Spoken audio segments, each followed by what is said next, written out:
안녕하세요. 패션 인플루언서로 활동하고 있는 첼미 윤채림입니다. 오늘 여러분들과 함께 제가 현재 직업으로 삼고 있는 SNS와 인플루언서에 대한 이야기를 해볼 건데요. 앞으로 총 4회차에 걸쳐서 여러분들께 제가 직접 보고 활동하면서 느꼈던 그런 소셜미디어의 다양한 면모와 그리고 직접 여러분들이 활용할 수 있는 팁, 인플루언서로서 일할 수 있는 그런 미래의 장래의 희망까지 다양한 부분들을 여러분들과 공유하려고 합니다. 그럼 먼저 강의 목차부터 시작해 볼게요. 네, 총 4회차에 걸쳐서 강의를 진행할 예정이고요. 첫 번째, SNS 2020 어떻게 바뀌었을까? 두 번째는 효과적인 소셜미디어 활용법, 세 번째는 사로잡는 컨텐츠 제작법, 네 번째 SNS로 수익 창출 및 다양한 브랜드와 콜라보 및 협업을 하는 법까지 정말 알차게 준비를 해보았습니다. 4회차 모두 봐주실 거죠? 그러면 지금부터 강의자 소개부터 시작하겠습니다. 우선 저에 대한 정보예요. 첼미가 닉네임이고 그리고 윤채림이 본명이고요. 저는 현재 인스타 팔로워가 15만 명 정도 되고 유튜브는 한 5천 명, 다양한 브랜드와 일을 하면서 패션 아이템들을 소개하는 일을 하고 있고요. 스타일리스트로서도 일하고 있고 함께 유튜브에서는 이 쇼핑 브이로그를 진행 중입니다. 제 인스타그램이나 웹사이트가 궁금하신 분들은 이쪽 꼭 참고해주세요. 그리고 혹시 저를 모르시는 분들을 위해서 다양한 좀 키워드를 준비를 해봤는데 우선 첼미 하면 떠오르는 것은 이 분홍머리, 핑크머리 패션이겠고 그리고 다양한 믹스매치를 제가 즐겨 해요. 그래서 믹스매치 패션. 그리고 저는 인스타그램을 하기 전에 2014년부터 패션 블로그를 진행했습니다.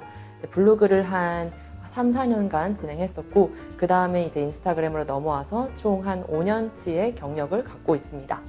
그리고 이제 국내외로 다양한 편집샵들과 협업을 하고 있는데 현재 이제 국외에서는 파페치라는 명품 브랜드 편집샵과도 여러 가지 협업을 진행 중입니다. 그리고 저는 현직으로 스타일리스트 일을 하고 있고요. 이 부분 같은 경우는 제가 런던 college of fashion에서 스타일링 공부를 조금 한 적이 있습니다. 어쨌든 이런 다양한 목록에서 저를 설명할 수 있겠는데요. 지금 현재도 현직 인스타그램으로서 수많은 팔로워들과 소통하고 활동하고 있다는 점 먼저 강조드립니다. 그리고 이거는 이제 저의 어떤 부분적인 그런 리스트인데 다 봐주실 필요는 없고 그냥 뭐 이런 일들을 한 사람이구나 라는 정도로만 봐주시면 좋을 것 같아요. 뭐 강연도 다양하게 했었고 그리고 스타일리스트로서 스타일링 클래스도 여러 번 이렇게 진행한 적이 있었고요. 네, 2017년부터 19년까지 정말 많은 활동을 해왔던 것 같습니다. 그럼 네, 제 소개는 여기까지 그만하고 첫 번째 강의 주제로 바로 넘어가도록 하겠습니다. 우선 2020 다가오는 2020의 SNS 어떻게 바뀌었을까? 이 부분을 먼저 꼭 말씀드리고 나서 다음 주제를 넘어가고 싶었어요. 왜냐하면 이제 내년에 2020이고 그리고 소셜미디어가 현재 어떤 방향으로 발전하고 있는지를 여러분들이 직접 아셔야 내가 그 소셜미디어를 통해서 더욱더 발전을 할 수 있기 때문이에요. 우선 소셜미디어는 소셜 네트워킹 서비스의 줄임말로 사람과 사람 간의 소통을 돕는 네트워킹 서비스입니다. 뭐 우리나라로 잠깐 거슬러 보죠. 대표적인 소셜미디어라고 할 수 있는 것이 바로 우리 옛날 옛적에 쓰던 그 싸이월드 있잖아요. 싸이월드에 내 홈페이지를 만들고 그 홈페이지를 통해 친구들 일촌 신청하고 방명록 쓰던 시절 기억나시나요? 저 때는 그때가 아마 중학생 때였을 텐데 그 싸이월드의 인기는 정말 어마무시했어요. 내 홈페이지가 하나 정말 잘 꾸며져 있다면 그만큼 뿌듯한 일이 없달까? 네, 그래서 이 싸이월드가 어떻게 보면 초창기 우리나라의 유일한 소셜미디어가 아니었을까 싶고요.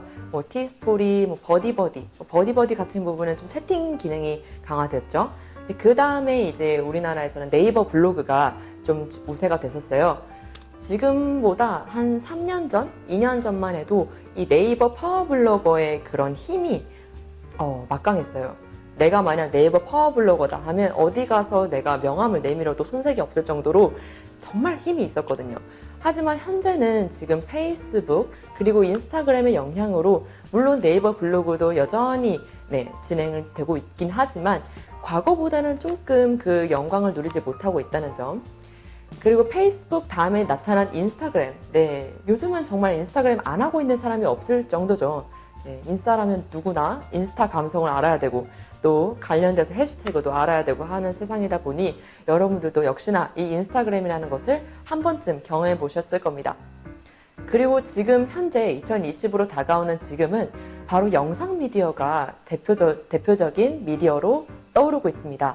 뭐 유튜브, 여러분들도 많이 보시죠. 유튜버가 미래 직업의 1순위가 될 정도로 많은 인기를 끌고 있고요.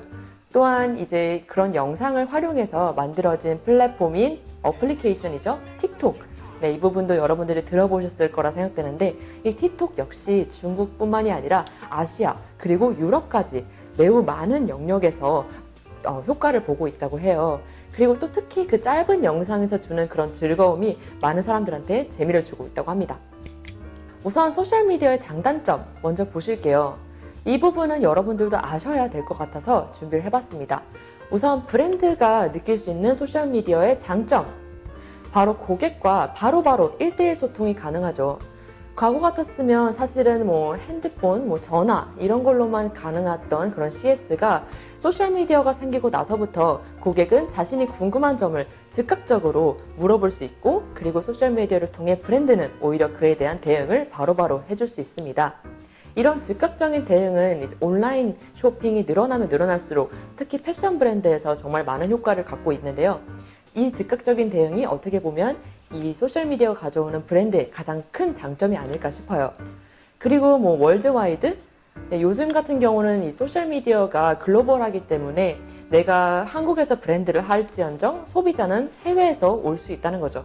즉 그렇게 큰 돈을 들이지 않더라도 내 브랜드를 한국을 넘어서 월드와이드, 즉 세계로 뻗어나갈 수 있는 아주 유일하고 쉬운 소통망이 되었다는 겁니다. 단점은요, 사실 제가 아까 말씀드렸던 이 장점이 단점이 될 수도 있어요. 즉각적인 대응으로 인해서 빠르게 진행되었던 이런 소비자와의 소통이 오히려 너무 즉각적인 대응으로 인해 실수를 하고 오해를 초래할 수 있어요. 근데 이 부분은 정말 우리나라에서 2019년 한 해 동안 가장 큰 이슈이기도 했는데 어떻게 보면은 이제 인플루언서나 인스타그램 마켓, 블로그 마켓, 쇼핑몰 이런 것들이 화두로 오르면서 생긴 그런 문제점이라고도 할 수 있겠죠. 그러면 개인이 얻는 소셜미디어의 장점은 어떤 것일까요? 우선 개인을 브랜딩화가 가능해졌습니다. 옛날 같았으면 나 개인이 유명해지거나 아니면 내 스스로가 브랜딩화 되려면 정말 많은 노력이 필요했죠. 뭐 책을 쓰거나 아니면 방송을 타거나 TV에 나오거나 이런 부분들이 가장 컸는데 요즘에는 내가 SNS, 소셜미디어만 잘해도 누구든지 스타가 될 수 있고 오히려 SNS가 큼으로써 방송사에서 연락이 오는 경우도 적지 않다고 해요. 자신을 브랜딩화할 수 있다는 점이 가장 크고 그 다음으로 이 부분도 역시나 내 팔로워들과 즉각적인 소통 그리고 수익까지 연출할 수 있다는 점입니다. 반면에 단점은요. 이 부분은 사실 이제 개인이 SNS가 직업이 되면 느낄 수 있는 그런 직업병 중 하나인데 SNS로 인해서 뭐 핸드폰 중독이 된다던가 아니면 소셜미디어를 너무 많이 함으로써 느껴지는 그런 건강 상태 악화, 뭐 눈의 피로감 이런 부분이 될 수 있겠죠. 또한 핸드폰으로 이제 소셜미디어를 진행하다 보니까 전자파 발생 이런 부분들 역시나 저뿐만이 아니라 많은 인플루언서를 직업으로 하고 있는 분들이 느껴지고 있는 그런 질병들이긴 합니다. 그리고 앞으로의 소셜미디어의 추세를 제가 이제 말씀드릴게요.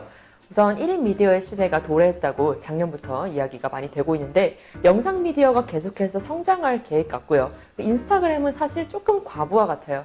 사실 올해부터 인스타그램 플랫폼에서 정말 많은 오류들이 나타났어요. 저 또한 이 인스타그램 플랫폼을 사용하면서 느꼈던 건데 뭐 크고 작지 않은 오류들이 번번이 일어나면서 이러다가는 이걸 대체할 다른 소셜미디어가 생기지 않을까라는 생각을 하게 됐어요. 제가 알아보니까 대표적인 게 현재 네이버에서는 패션 플랫폼으로 셀렉티브라는 플랫폼을 운영 중이고요. 아무래도 대한민국의 소셜 네트워크인 네이버에서 확실히 밀어주는 플랫폼이다 보니까 지금 초창기임에도 불구하고 많은 분들이 사용하고 계신 것 같아요.